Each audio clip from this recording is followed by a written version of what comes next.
अब ये है हमारे पास वैल्यू एडिड मेथड, जिसको हम जो है प्रोडक्ट मेथड के नाम से भी जानते हैं। क्वेश्चन किसी भी तरीके से आ सकता है, प्रोडक्ट मेथड या फिर वैल्यू एडिड मेथड। अब आपको पता है कि जैसे जैसे हम कोई भी सामान बनाते हैं तो उसके अंदर जो है वैल्यू उसके अंदर एड ऑन होती जाती है।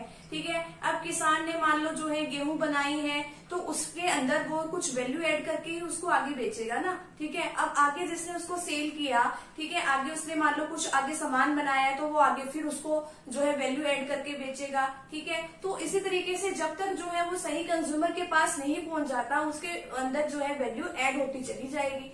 अगर हम इसका एक सिंपल सा एग्जांपल देखते हैं, कोई सामान जो है फैक्ट्री में बनता है। ठीक है, फैक्ट्री में मान लो वो बना 50 रुपए का, 50 रुपए का वो बन गया, फिर उसने होलसेलर ने खरीदा। अब होलसेलर जो है आगे जो रिटेलर को वो सस्ते में तो बेच नहीं से रहा।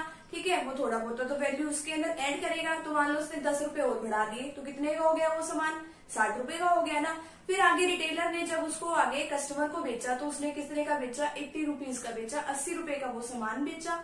ठीक है, तो इस तरीके से जब तक वो कंज्यूमर के पास नहीं पहुंचता जब तक जो है वो जो उसके अंदर कुछ ना कुछ वैल्यू जो है ऐड होती चली जाती है। तो इसके अंदर वही बात बता रखी है, the value added method is that method which measures GDP as a sum total of value addition by all producing units in the domestic territory of a country. यानी कि जब भी हम इसके अंदर जीडीपी निकालते हैं तो जितने भी हमारे पास प्रोड्यूसिंग यूनिट होती है, एक डोमेस्टिक टेरिटरी के अंदर जितनी भी प्रोड्यूसिंग यूनिट है, यानी कि जो भी सामान बना रहे हैं, ठीक है, तो जो भी सामान इन्होंने बनाया तो उसके अंदर वैल्यू जो है ऐड होती जाती है। अब सबसे पहला इसके अंदर स्टेप क्या है, identification and classification of producing enterprises. तो प्रोड्यूसिंग एंटरप्राइजेस को हमने देखना, उसको क्लासिफाई करना। हमारे पास 3 सेक्टर होते हैं, primary sector, secondary sector, tertiary sector. अब इसमें प्राइमरी सेक्टर में तो क्या है कि यहाँ भी जो नेचुरल रिसोर्सेज का यूज करके जो है प्रोडक्शन कर लिया जाता है।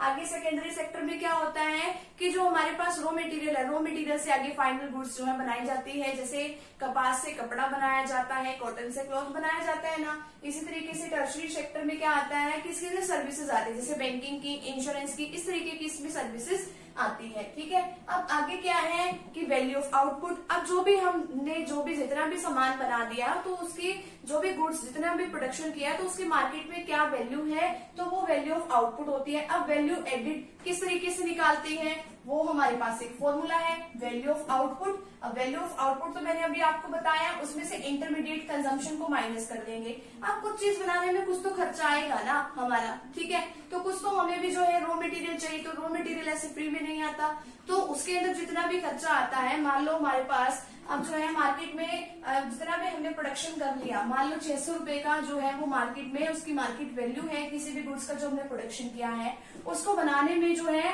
कॉस्ट आई है 200 रुपीज। ठीक है, तो ये 400 जो है यानी कि वैल्यू इसके अंदर ऐड करी हुई है। अब वैल्यू ऑफ आउटपुट निकालने का भी एक फॉर्मूला है, sales plus change in stock. अब चेंज इन स्टॉक तो कैसे निकालते हैं, क्लोजिंग स्टॉक में से हम ओपनिंग स्टॉक माइनस कर देते हैं। और सेल निकालने का हमारे पास क्या तरीका है, डोमेस्टिक सेल और एक्सपोर्ट सेल। डोमेस्टिक यानी कि अपने ही देश में जो सेल करने से जो पैसा आया है, एक्सपोर्ट यानी कि हमने बाहर वाले देशों में सेल करी है और उससे जो हमें पैसा आता है। ठीक है, तो फटाफट अभी इसका स्क्रीनशॉट ले लीजिए, इसको एक एग्जाम्पल के साथ अभी हम समझते हैं। अब ये जो है हमारे पास वो वैल्यू एडिड मेथड का एक एग्जांपल है, ये है मैन्युफैक्चरिंग एंटरप्राइज। अब ये देखो फार्मर है, फार्मर से आगे फ्लोर मिल है यानी कि आटा बनाने वाले, अब आगे क्या है बेकर, फिर है शॉपकीपर। अब इसमें देखिए अब ये किसी चीज का प्रोडक्शन कर रहे हैं। अब प्रोडक्शन करने के लिए तो देखो अब सबसे पहले मैन्युफैक्चरिंग एंटरप्राइज है, सबसे पहले फार्मर ने क्या बनाया है, फार्मर ने अब गेहूं उगाई है। अब उसने गेहूं उगाई तो उसमें इंटरमीडिएट गुड्स की जो वैल्यू है वो कितने रुपीज की है, 200, यानी कि इसको गेहूं बनाने का खर्चा कितना आया है, 200 रुपए का आया है। फिर आगे जो है इसने फ्लोर मिल वाले को ये गेहूं कितने रुपए में बेची है, 600 रुपीज में बेची है। ठीक है, तो अब 600 रुपीज में इसने बेची है, 200 रुपए की इसकी गुड्स की यानी कि इंटरमीडिएट गुड्स की जो वैल्यू थी वो है, तो 600 में से 200 को माइनस कर दो, यानी कि इसमें वैल्यू कितनी ऐड करी गई है, 400। ठीक है, आगे क्या है फ्लोर मिल। अब ये आटा बनाने वाली जो है उसको ये कितने रुपए में मिला है, उसको तो मिला ये 600 रुपए में। अब आगे इसने जो है बेकर को एक आटा जो है कितने रुपए में सेल किया, 800 रुपीज में आगे इसने सेल किया। तो 800 में से 600 को माइनस करो, यानी कि इसने कितने रुपए कमाए हैं, 200 रुपए। अब आगे क्या है, अब बेकर को कितने रुपए में मिला है ये आटा, 800 रुपए में। ठीक है, 800 रुपए में मिला। अब ये सोच रहा है कि मैं आगे शॉपकीपर को 800 में क्यों बेचूं, मैं तो और भी वैल्यू ऐड करूंगा। तो इसने ना अब इसको बेचा जो है शॉपकीपर को आगे वो 1000 रुपीज में, यानी कि 1000 में। तो अब यानी कि इसने भी कितनी वैल्यू ऐड कर दी, 200 रुपीज और ऐड कर दी इसने भी। अब जो है शॉपकीपर को ये आटा जो है कितने में मिला, 1000, यानी कि 1000 का इसको मिला। अब ये सोच रहे हैं मैं कस्टमर को क्यों बेचूं इतने रुपए में, मैं कितने में बेचूंगा, 1200 रुपए में। तो इसने भी कितनी वैल्यू ऐड करी है, 200। तो इन सारों को ऐड कर दो तो ये क्या आ जाते हैं हमारे पास, 1000 रुपीज, यानी कि जो 1000 रुपीज जो है आगे जो है इन्होंने ऐड करके बना दिया है। अब अगर जो है नेशनल इनकम में हम ये थोड़ी लेते हैं कि प्रोडक्ट वैल्यू जो है कितनी बन के आई है, 600, 800, 1000, इतने रुपए का थोड़ी प्रोडक्ट है, प्रोडक्ट तो हमारा इतने का है। ठीक है, लेकिन ये जो है ये क्या है, हमारी प्रोडक्ट की वैल्यू बन गई है कि इसने इतने ऐड करके जो है टोटल आइटम्स में ऐड कर दिया। ये है इंटरमीडिएट गुड्स की वैल्यू, यानी कि रॉ मटेरियल की।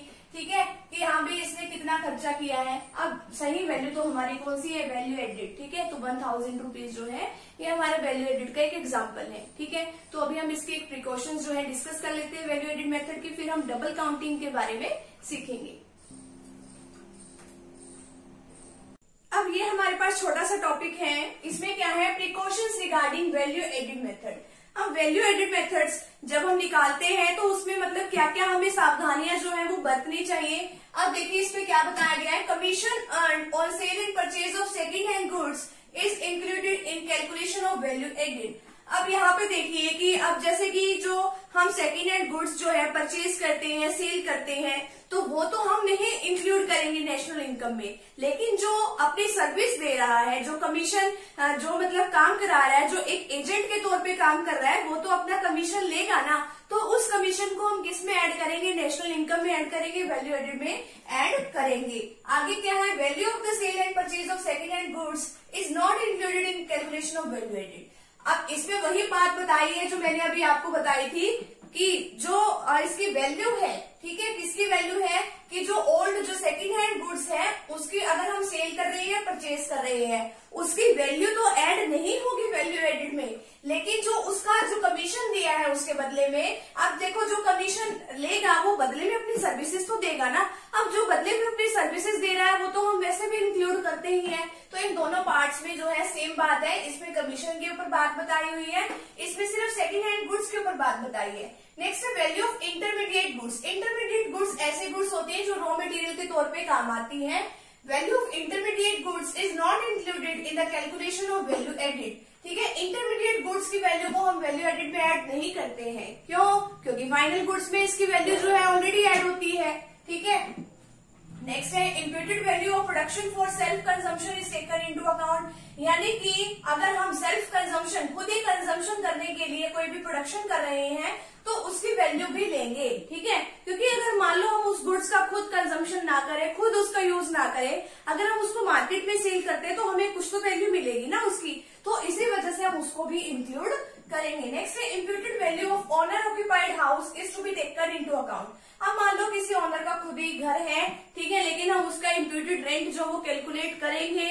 क्यों करेंगे? क्योंकि अगर मान लो वो वहां पर नहीं रह रहे होते, ठीक है, उसकी जगह पे कोई और किराएदार वहां पे होते, तो वो वहां से भी तो हमें रेंट मिलता ना, तो उतना रेंट यानी कि उतनी वैल्यू हम उसमें ऐड करेंगे। Next value addition related to illegal activities is not included. अब इलीगल एक्टिविटीज को हम इसमें इंक्लूड नहीं करते हैं। तो ये जो है हमारी 5 जो है ये वैल्यू एडिड मेथड की कुछ प्रिकॉशंस है। तो फटाफट से अभी आप इसका स्क्रीनशॉट ले लीजिए।